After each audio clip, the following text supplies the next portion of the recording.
Umorder sa atin sa Shopee ngayon lang, no? Big shoutout kay MHIR.VUSH, no? Umorder siya sa atin sa Shopee ng 1 gallon.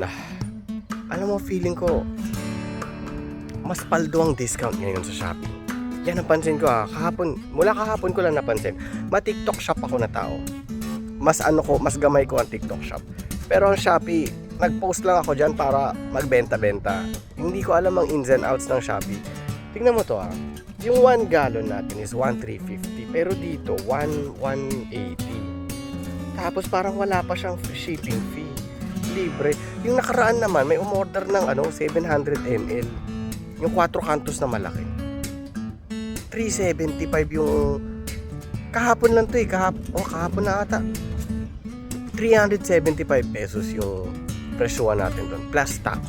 Plus shipping fee pa yun Pero yung babayaran niya, 308 pesos. Round off mo na kasi may sentimos 309.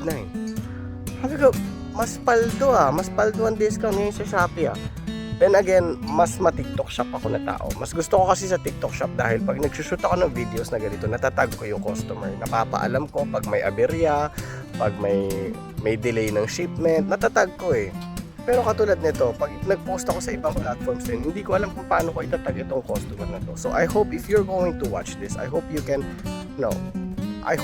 watch this, no? Pero ang laki ng discount na makukuha mo. Pero dami ko na sinabi, maraming salamat. We're going to prepare your order for today and mapipick up din ni SPX Rider sa inyo sa Shopee. Maraming salamat.